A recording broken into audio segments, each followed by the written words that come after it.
As I got another rhyme, another rhythm for y'all to listen. I'm never quitting on my mission. I'ma roll with what I'm giving. Got some ambition, this new edition, filling positions. Looking at the void in myself and feeling what's missing. Better watch the way you going, better go in the right direction. In the moment you stressing, but you gon' be counting blessings. And I know that for certain. Keep on working, open curtains, haters swerving, cause they ain't ready for your final version. Ooh. I'm never gonna give up. Fall down, I just gotta get up, yeah. Cause this is my road. Let's camera action. You're listening to the Tom Ficklin Show on WNHHLP 103.5 FM, your home for community radio.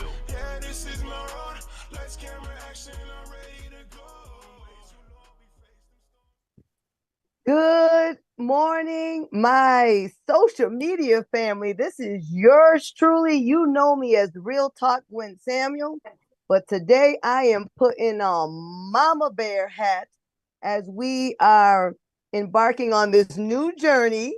Vote for the other guy or gal, because we do know we need a change in government at the state level, the federal level, and the local level. And I am so excited, y'all. Y'all don't even know. You don't even know. I'm about to introduce you to this amazing guest. He's a father. He's a husband. He's a fan of humanity. He believes in civic education and the power of the people. But before I get started, let me tell you a little bit about who I am. I'm a mom and I'm a grandma doing my part. And can you imagine if you do your part, I do my part, we stay in our lane, we send our children in our public education system, things could be better, right? And so right now I want to read a quote about, this is from Douglas Ginsburg. He was a judge of a U.S. Courts of Appeal. We cannot sustain a democratic republic with a citizenry that is completely uninformed about and basically estranged from our Constitution and our institutions. Now, I got a problem with our institutions, but I do know that the Constitution is the Supreme Court of the land. It's the supreme law of the land. And we got people that are currently in office that act in America that forgets that we have a Constitution. We the people, right? We talk about the declarations of independence. We are independent. We are a land of freedoms, but they are being stripped every single day as our current elected officials continue to taste more and more power. And the problem with them tasting so much power is once you taste it, you don't want to let it go. And the question becomes, how far would you go to keep that power? And that is why I formed Vote for the Other Guy. And the Vote for the Other Guy is just simple. It is just a parent-led podcast, me, campaign. And all we're saying is we must vote informed. We can no longer be Black, brown, poor, rural America. This is focused on the vulnerable communities, because those that are middle class and upper class that have been exposed to civic education their whole life, they understand the power of voting. But those are the most vulnerable in our communities, right? To include our children, because our children cannot vote. So they in turn are expecting the adults in their lives to vote informed, to vote smartly and intelligently, voting that puts them first, that keeps them safe. And we are not. We're just voting row A and row B and row C. And you're asking people, well, who is in the row? Well, I don't know. I just voted for that guy. So why did you vote the row? Because they told me to. We are there, ladies and gentlemen. And that's a dangerous place to be, because we need to now, as Americans, as citizens of Connecticut or whatever state that you are in, we need to vote selfishly. We can love unselfishly. We can even love unconditional, but we're not God. God is the only one that loves us unconditionally. But I have some conditions as a voter. And if you don't put my children first in a system that has compulsory education laws that say if you don't send your child to a public school, you can even be arrested. But what I didn't see in the law or in the Constitution or in Connecticut's Constitution, Connecticut, most states have a constitution. Education is not protected per se in the federal Constitution, but we have state constitutions. And in Connecticut, we are under Article 8. And it says you cannot deny any child under a certain age range a free and appropriate education. But it doesn't say you can harm our children. Article 8 doesn't say you can do what you want with our children. Article 8 doesn't say you got to keep forcing us, keep making us put our kids in school that you and I both know can't meet their academic or life needs. Now, granted, educators are not social workers, right? Granted, they're not the parent, but they do carry the title of loco parentis. And loco parentis says they are to act like the parent when we're not there. But some of the things that are happening in America's public schools, if you're doing that to their children, Child Protective Services would be at your door. But they're not, because we have double standards in public education. The adults, I've come to learn that the Board of Education and Public Education is an adult employment agency versus preparing the future of workforce, which are our children. That's not a soundbite. We're either going to have a literate workforce or we're going to be doing quid pro quo, and the government's going to be hiring people, and your social security check going to be messed up every day because they can't even spell social or security. And yet they're going to be over social security. So yes, our future is at stake if we don't get a handle on public education. And that is why I formed Vote for the Other Guy, because it is very simple for me. If you can't vote for children, and if you are an elected official that cannot stand up for children's rights to ensure that they are safe and have access to quality, expanded educational opportunities, I promise you, Girl Scout honor, that we will vote for the other guy or other gal. And right now we have an other guy candidate from the New Haven County area of New Haven, Connecticut. He is a dad, he is a father, and he just won the nomination. Now, granted, I can say what his party is. I'm going to leave that for last because we want to focus on the person, not the politics. He is a husband, he is a father, he's a taxpayer. And I am so excited to bring the other guy from New Haven County, Mr. Michael Massey. And this is how name recognition. Remember M&M's, y'all. Who likes M&M's in Connecticut? So if you live in New Haven, you better remember name recognition is Michael Massey. He is the M&M guy. And I'm saying that because we got to remember his name, because that is how we are going to become informed by at least knowing their name. Now, Mr. Michael, we want to know who you are, Mr. Massey. I'm getting personal. I'm saying Michael. I'll say Mr. Massey for the record, but you tell us what we can call you on this podcast. We are family right now. You are the other guy in the New Haven County. They have an oak tree that has been a congressperson there longer than an oak tree. And I say that with love, but we need to bring fresh ideas, new thoughts to the game, new energy to Congress. And I'm wondering, sir, is that you? So who are you, Mr. Massey, and what does Connecticut need to know about you before they go to the polls? New Haven, Connecticut. Hello, Connecticut. Michael Massey, running for U.S. Congress. I'm fully endorsed.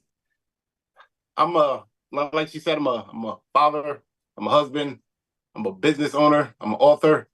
I'm actually president of a nonprofit, Black Corner Investments, that we just trying to make sure our kids are informed about voting, informed about trying to be entrepreneurs and get their lives in order before they get old enough. I believe that I'm the right person for this job. I've lived in New Haven all my life under one party rule. It's It's a shame as a black person when you vote 90% with one party. That's essentially giving them a. It's the reason why they don't do more for you. They think they're doing great. Our cities are in shambles for the most part, especially here in New Haven. Our kids is, I mean, 20% of our kids is reading at grade level. Our leaders are failing our children. The cultures in these towns are corrosive, and our leaders, they don't take no accountability for it.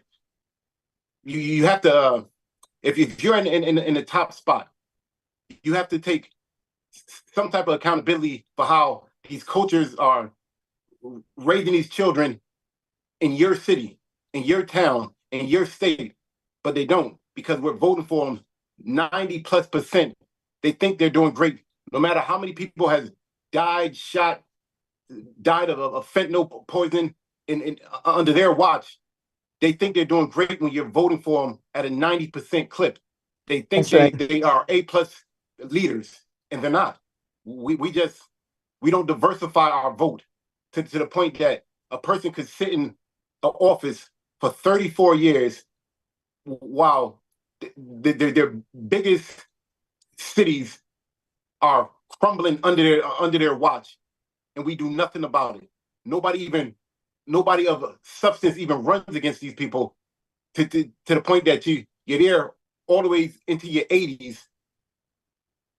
Of course you don't know us. You've been in Washington for 30, 40 years. You're not from Connecticut anymore.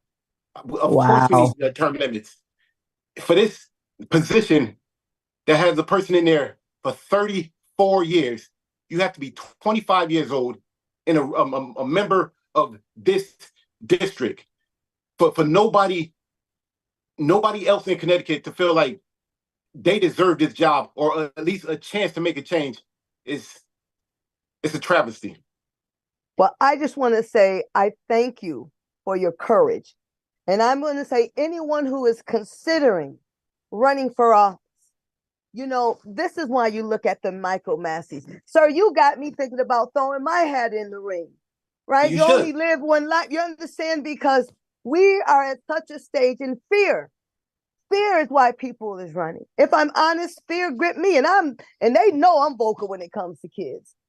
But seeing you putting your hat in the ring, understanding the ugliness of it, but understand you've been in your community, you were raised in your community, you're raising your family in your community, you are putting your money where your mouth is, and you understand the ugliness and the divisiveness. So I will say to those, I thank you for your courage. And if you can do it, that's what I'm saying. You are doing your part. So if I do my part, and if those that are running or considering to run do their part, so it sends a message that we are tired of the same old. And you said it right. They are disconnected. And we are the term limits. We are the people are the term limits. See, when we vote them in, that means we're saying we like your terms. Right. Exactly. But if we don't, right, voting for the other guy or the other gal, right, says, look, we are looking at other individuals. So let's talk about some of your priorities. Education is this platform's moniker, this banner, because I understand as a mom, the intersections of economics in education. Right. And education is not about just the ABCs or 1, 2, 3s. I love that you're talking about Black entrepreneurs. Right. That means that to be that, you have to be financially literate. Right. You have to. Right. So we need a literate workforce. We do more flavors of the month to teach reading versus holding individuals accountable to teach reading. Now, am I saying it's just the school's responsibility? No. So I would like to hear your take on what are you going to do if you win to work with individuals like me to help strengthen the family?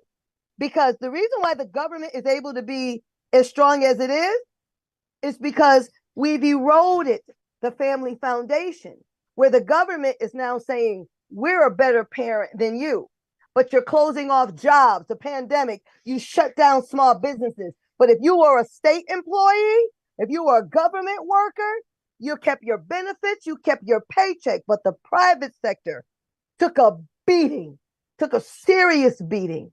So what would you do, number one, to help strengthen families? We know it's about accountability, and I'm saying for the record, I know it's not the school's sole responsibility to raise children. We as mom and dad have to take responsibility for our households. So what would you do if you were elected into Congress to center the family, to bring that family nucleus back, understanding we're not of the traditions of old, because we did have civil rights violations back in the day. But what can we do to strengthen our families, no matter what color they are, but most importantly, your most poorest and vulnerable communities in Connecticut? Well, I'm putting together a bill. It has a part called student investments. As of right now, the Department of Education has failed our students, especially in these poor and vulnerable neighborhoods. We spend $80 billion on the Department of Education, and we don't see the return. I believe that, especially in these very poor neighborhoods where money is always the incentive, we can give out bonuses to parents with that money. I would say have the parents with kids that are on the honor roll or influencing these kids to be on the honor roll. Money is always it's always the main factor in these very, very poor neighborhoods where you're working two jobs. You're trying your best to make it to school board meetings, but you just can't. And our kids are being influenced by the bad kids in school, the music. The teachers can't even teach their class because the children in the class are they're so loud and abrasive. I have a store. I have a kid's store right across the street from a school. I always see kids come in and show me videos of fights. Like, this is what's cool to them. We got to make being smart cool again for these kids. And money should be the incentive because we have the money, but we're sending all our money to Washington to departments that are failing us. Right. It's no reason to keep sending billions of dollars to other places, Washington, other countries, when we need it the most here. Exactly. And I'm with you there. That little bit of money, $3,000-$4,000 a kid, they will call it pennies, but that's everything to us. Like this will change the minds. We have to at least attempt to change the culture. And of course, in a city where everybody is so broke, money is the motivator.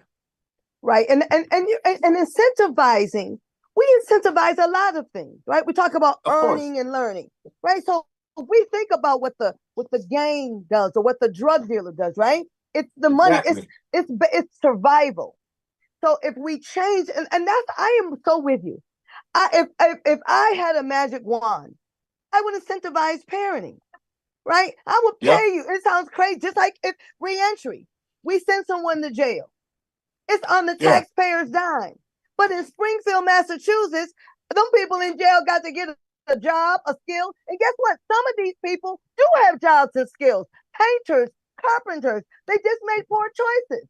So what would be the benefit to say, look, you made this choice, not us. So let's get you working. You pay your taxes. You owe child support. You got children out here. So, right, you're earning while you're incarcerated. We took you off the streets because you made a poor choice. You broke the law. But we can incentivize it where you're still paying. And these are the issues. I read some of your platforms. And this is why I am excited about rehabilitation workforce. Yes, exactly. Real-time rehabilitation. Full disclosure, I've been to jail. I've seen the other side. That's why I've come so far. I understand both sides of the issue. And we have politicians that don't know us at all, haven't been in our shoes, making these type of policies for us. I think rehabilitation workforce is brilliant. Like, we get to bring jobs back from overseas, even if you're only paying these inmates $5 an hour. At $5 an hour, this man can come home with $50,000. Well, he don't have to be on his mother's couch. We don't have to take care of him, give him a food stamp card. You come home with your own money and take care of yourself, take care of your children, and take care of your kids. Exactly, and take care of your kids, and you can teach it. I have a friend right now. He's a great man. He's in his 60s. And, he had family dynamics. They were trying to get their families, their life together. But you can't miss alcohol, right? We use, when people don't know what to do, people turn to vices, right? To try to cope with life, not excusing it. We're talking being human, right? Exactly. But then once you get together, you start getting accountable, but you're still held accountable. But what I appreciated about this New Britain system is he said, look, I've been on my job for almost 16 years.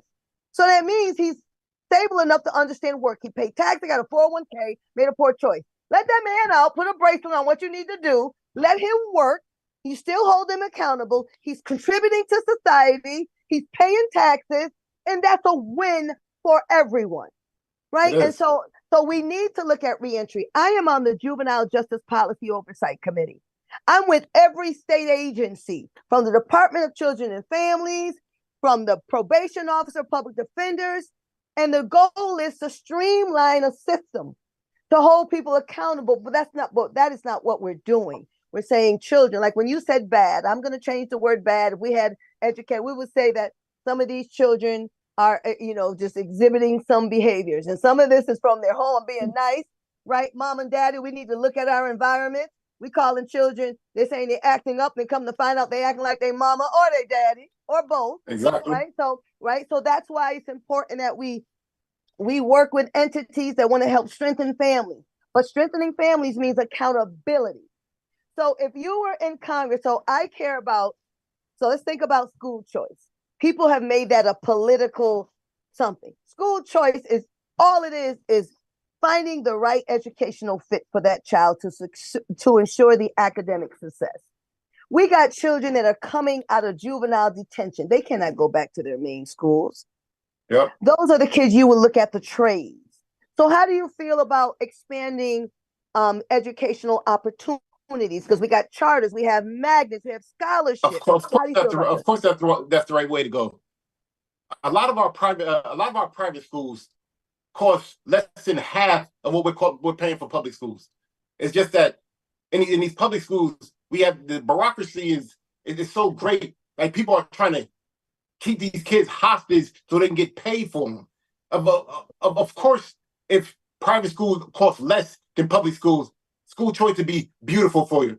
Of course, we should give these low-income people vouchers to get to that private school where the kids are getting a better education, smaller classroom, and it'll transfer over to the public schools, because now their classes will be smaller.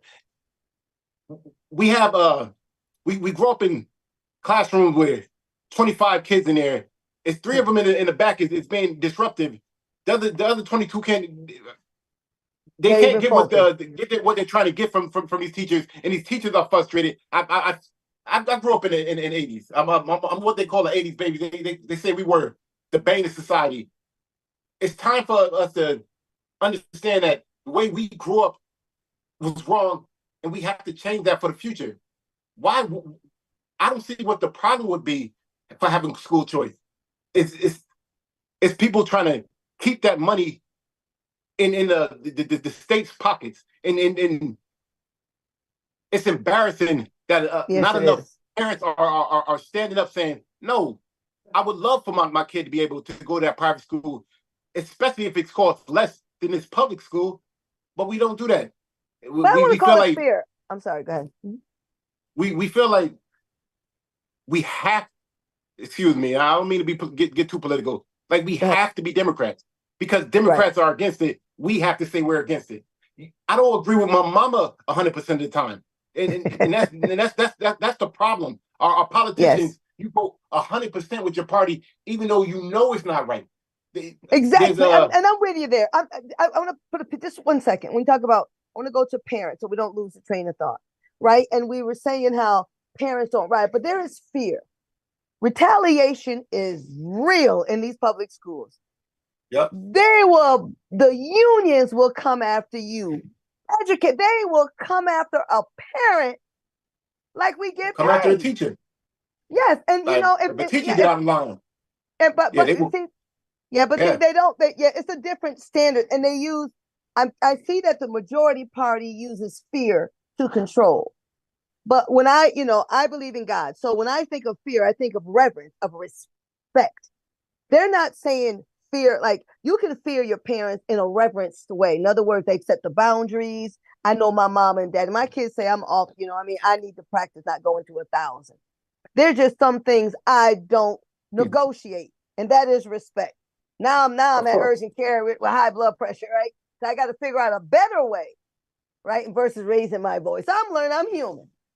But they're grown. I got 25 and 22, and I'm like Bernie Mac. If you old enough to talk back, you old enough to. So I know you said we lived in a different time, but we also knew where the kids was. Remember that commercial? It's 10 o'clock. Do you know where your child is? We knew we had to be in the house with the street lights on. Now your kids can leave from school and go to a friend's house, and you cannot see them all day until it's time to go to bed. So that is what I mean. We think these kids are our friends, and they're not. They're our children. Yeah. Seriously. We're the boss. And then this is I believe this is what really happened when parents start getting in trouble for punishing their kids. And I'm sure a lot of parents went too far, but you start saying, well, respect your kids' boundaries. You don't just go in their room without their no. Yeah, and they building bombs. Are you kidding me right now? Here. This is my room. I pay for this phone. Let me see it. And this is what we have to start doing. These kids are being influenced, and we don't know about it. Like a lot of these programs that they're watching, they're teaching them all type of things, and like we're oblivious to it. Get in your kid's phone, go in your kid's room, check under the bed. This is the point. You are a parent.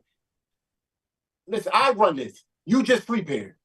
Yeah, and you know what? And this also, so some will hear that and be like, "Oh, no." Even if you taught your daughter and your son all the rules, there are bad people out there who are master manipulators. How you know that? Because the pandemic, when we were all remote learning, we had a whole new set of rules to stay safe on the internet, right? Yep. So now, what makes her think these predators and these bad people aren't doing the same things, learning how to get to that vulnerable child who has low self-esteem, whose mama too busy working them 3 jobs, right? So I hope if you become, I'm saying we're nonpartisan, vote for the other guy. It's just vote for the best candidate, vote inform y'all.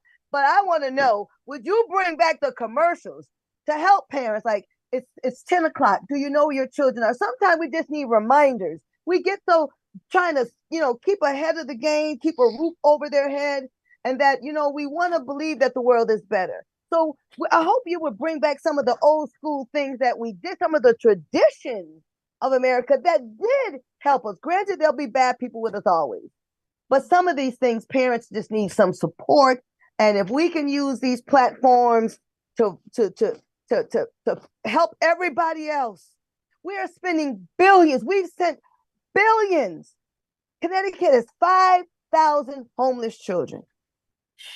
That means every one of those children should have some form of scholarship, but yet we send billions to other people's wars. We care about who's in everyone else's womb, right? Children that can come, people that are coming from other countries pregnant are getting treated better than our own American children in the womb. And again, I'm not saying we can't be compassionate, but America has to put its own oxygen mask on first and make sure the children are together in our own communities. And our congressman is lost touch. Yeah. Our American population is at the lowest point it's been in, a very long time. Everybody says, they say in New York, there's more kids being aborted than being born. Like I believe that we can help with this, and a lot of it, of course, is financial. The economy is so bad that people feel like they can't afford to bring a child into this world. I understand personal responsibility, but the government got to have some type of responsibility as well for this. When push comes to shove, we just sent Ukraine $200 billion in 1 year. Like a lot of people are saying it.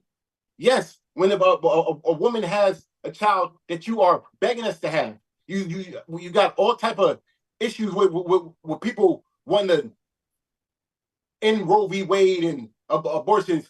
help these children, help these women have these children. It's very important. I'm very pro-life. However, I would never take away a woman's choice to have an abortion. But as a public official, I would implement bonuses for women that's having babies, bonuses for women that raising their children correctly.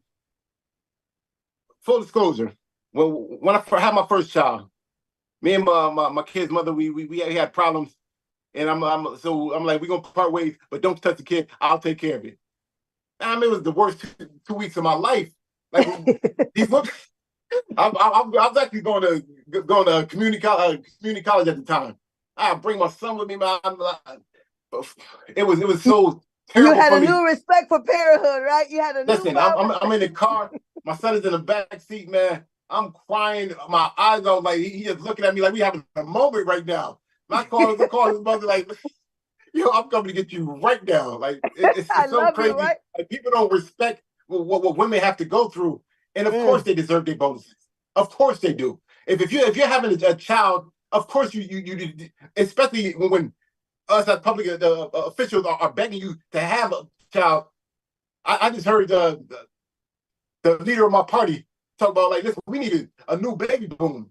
If that's the case, then we need to make sure that we incentivize these women to do the right thing. And when they do have them babies, if they're raising them correctly, why not give them a good $3,000 if your child is? And this is no money to them, but $3,000 to a woman that got 3 kids. I mean, that is beautiful. Exactly, Beautiful and money she for can them. go get tutoring. And see, this is Exactly. why. Okay, so Everything. yeah, I'm glad you're saying that. So we've been trying in Connecticut for the last few years to get opportunity scholarships. I went to PA. They call them back on track. And see, to me, if you're gonna put a flavor of the month like No Child Left Behind, then how about not leave no child behind? You understand? We do these flavors of the month to make us feel good. You know, we got the whole thing, diversity, equity, inclusion. Oh, the whole DEI. Look, Martin Luther King said, look, you can't even legislate the heart. You can't make anyone do it right. But what you can do is hold them accountable for their behavior. So I'm just saying to America right now, we don't have to like each other. If you don't like black folk or you don't like white folk or Asian, guess what? Welcome to America. But what you don't have the right to do is harm anyone. You don't have the right to steal from anyone, for rob them, right? So we need to figure out how to coexist. I am beyond kumbaya. I'm beyond these legislators come to the black church, come to the black community. We let them in, they say a few things, and then that's what we voting for. You don't want to know nothing else other than the fact he came to our church. Did you know he don't even like kids? Like, we voting for people that I believe don't like kids. And yet they've been in office forever. So I'm hoping, sir, that they don't really understand. They consider everything welfare, and it's not. We spend $1 trillion on infrastructure. If you know that, especially in these urban neighborhoods where people are getting killed every day. In this city, 500 people have died this year, 400 people in this city, 300 people in this city, and we just allowing these same politicians to sit at the heads of these cities where people are dying, where the culture is so corrosive, and we complain that when I say we need to incentivize better behavior by giving people checks for doing the right thing. Of course, that will correct a lot of things. When push comes to shove, money is our biggest motivator. It's a capitalistic society. We have the money. We have the money to spend everywhere else. When push comes to shove, our children are dying. I hear a lot about like long guns and like I said, I'm not a fan of everything that my party stands for. But in my cities, people are dying with handguns. We have to change the culture in these cities. Guns don't shoot by themselves. But in these cities that everybody loves, the most beautiful places in the world, but you don't want to be there at night. That's the thing. We live here. My kids got to walk down these streets. And I just feel that our leaders are dropping the ball because we're not holding them accountable, especially in these big cities when we're giving them an A rating by voting for them 90+%. We keep saying, but the other side might be worse. How do you know? when they've been there 30, 40 years before you were born? How do you know that? Exactly. That's the thing. Like, you don't want to give nobody else a chance. This is a 2-year term. A 2-year term. If we're not doing the right thing, you can get us out of here. We're not running for king. We're not running for kings and queens. We work for the people, and the people can fire us. But we don't. Yes. Because we don't Man, you vote. got me all hype. I mean, You but got me all hype. Sorry. this is where we're not educated on voting. You ask most people, and I do. I walk around, I talk to people, who is your congressman? They don't know him. You have to really say their name for them to understand. When you're 80 some odd years old, you're not into the places that I'm into. I go to all the meetings. I try to know what I don't know, and they don't do that. That's the thing. Like, you think they say, are you qualified for this? For this position I'm running for, you have to be 25 years old to start to be in this position. You know how dumb you were when you was 25 years old. That's the thing. You don't have to know everything. You gotta bring what you can bring to the table, and then you learn on the job. That's how it goes. Nobody is better than nobody in this state, in this country, in this world. We all deserve a chance. And when you're there for 34 years, the president got 2 terms. I believe you should have, at the very least. I mean, at the very most. And I'm not gonna say 1 term because it's only a 2-year term. I'll say 4 terms because you need some stability in Congress. But 30, 40 years, you 80, 90 years old. I mean, do we gotta wait for you to die to give us a chance to represent our own selves? Things that you couldn't possibly know if you were in Washington all that time. Like, you have to be here to. I'm saying you have to be here to see what we see. You can't just talk to me. I can't explain it to you. Give me a chance to go in there and represent my side of the story, put in my policies that I think will help our neighborhoods, to help our district. But when you're in the way this whole time, because as a Democrat, I don't believe they can be moved. In New Haven alone, 60% of people don't even vote. I mean, we done gave up completely, and I'm embarrassed by it. I'm embarrassed by it. Well, I just want you to know I was just trying to text. So I'm on my show trying to text folks. Y'all, I hope y'all listening, but we're gonna tweet this. You have really inspired me. Like, you really have. And I know I'm a force to be reckoned with. I'm a bull in China shop on any given day when it comes to the children. You don't want a problem with me? I'm like John Lewis, good trouble you will have. But your honesty, this is what we need, right? And this is why I formed the Vote for the Other Guy. Because I knew, just like you know, those gatekeepers were there. There are gatekeepers on all sides of the aisle, right? They we see this in the NAACP, and God rest, I love the NAACP. I love y'all, but some of y'all won't pass the baton. You know you should be on somebody's beach. You know you have done your service. You've marched, Selma. You've done those things. Teach us the tools so that the next generation. I am already late in the game. So, but I ain't trying to be one of those 1,000-year-old oak by the tree, prove a point. I'm going to be passing this baton whenever, but I am doing my part. So I am really considering throwing my hat in the ring. I think I'm about to become another gal, like you, another guy.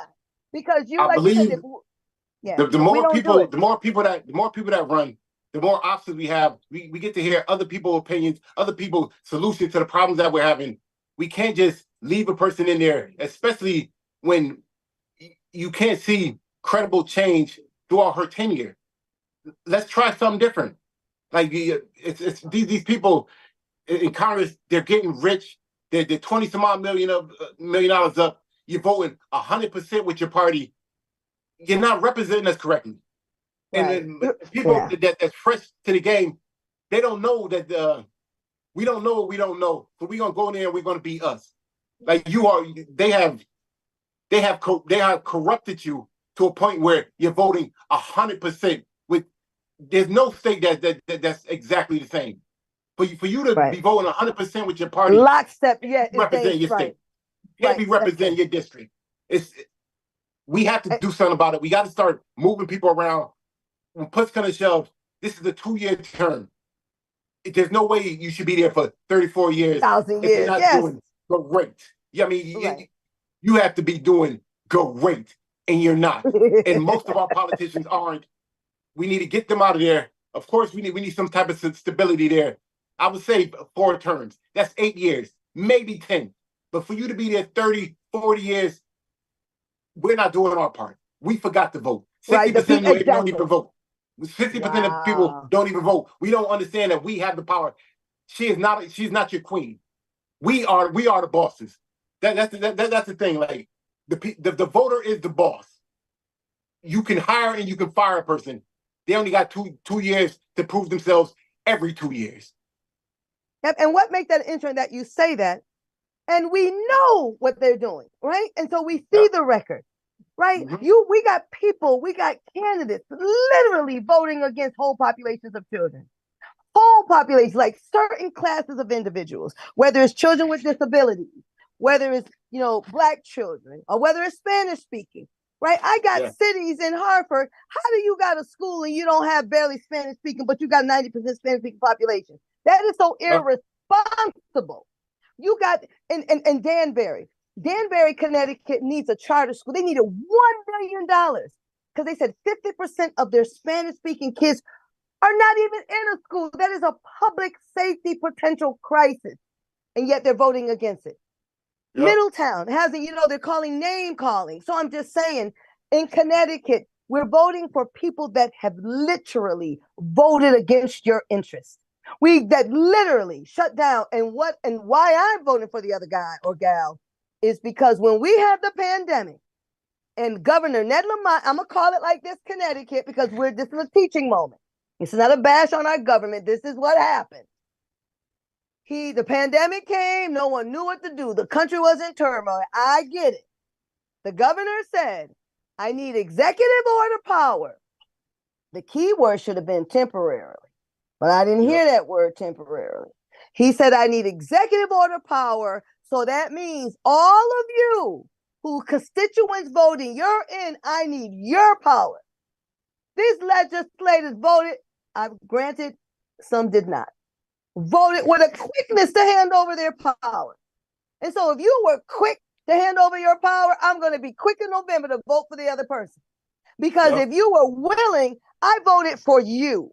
If I wanted the governor to be my senator or state rep, then I would have told him to run for governor or state rep or senator, and that's what I would have voted for.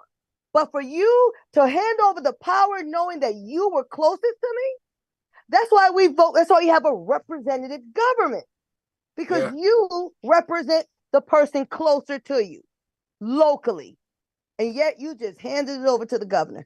I don't want not one person who did it on several times. And then the pandemic was over, they should have been voting no. And many of them still voted yes. So for those listening in Connecticut or across this country, if you know that the person votes against you, at least what harm could it be in considering another person? You didn't hear me say party. I said person. Because the party doesn't vote per se. You, the individual, do. And you're voting, but you can't vote in lockstep against someone that's going to hurt you. We can't be so patriotic. What's that quote? You're so patriotic that you're hurting the country because you're so patriotic. You're so patriotic that you're voting against freedom. People are loyal to a party instead of their constituents, and it's embarrassing. Because we don't hold them accountable. We don't hold them accountable for it. I'm running for a national seat. I'm running for U.S. Congress. U.S. Congress holds the national purse. What every district dollar, is that? every tax dollar that comes through. This is what the job that I'm running for. Not the senator, not the president. The U.S. Congress holds every dollar. If you feel like money is not being spent correctly, please vote for the other guy. Michael Massey, U.S. Congressman. We need somebody else in that seat. We need people. What district is it? District 3. You said New Haven. District 3. Yeah, I need you to say it. So say it again. District You're 3. Michael Massey from Congressional District. Is it called? What is it called? So people know is it called Congressional District 3? Yes, Congressional District 3 of Connecticut. This is New Haven. This is a very big opportunity for me. it's a very big opportunity for you because For us, yep. like I said, I'm going to be pushing for term limits. So when I'm through, somebody else to get a chance. We need to start teaching our kids that we can be leaders. I know that I influence people now. I hear it every day. More people are starting to get involved. For a long time, we just weren't voting. Like Right. the people that do vote are the people that are benefiting from her, or some people are just voting because my mama voted this way. My mama, and they don't even know the issues. However, we have options. You can be an option. This year, I am an option. Please come talk to me. I'm on Facebook, Instagram, X, whatever. You come to my store, I'll give. I pass my number out. I want people to understand that we're not stuck on a one party rule. We choosing that, Right. and we got to we have to move the other way. Start moving these people around. It's our turn to be leaders of our districts, of our towns, of our state. I love Connecticut. I love everybody here. I believe this is one of the best states in America. We just have to vote correctly. When push comes to shove, the voter is the boss. We have no kings. I love that. We have no queens. It's our turn. That.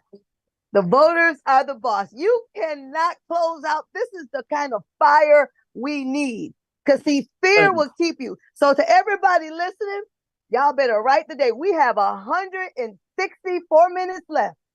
We have 164 days until November 5th, where you, the boss, the voter, I love that hashtag. I'm a boss, I'm a voter. Oh, that's the whole hashtag, right? So when someone try to make you feel afraid, oh, if you don't vote for me, it's gonna be doom and gloom. I'm like, I beg the difference, sir. I'm the boss. I'll get back to you. If something tells me I'm voting for the other guy or gal.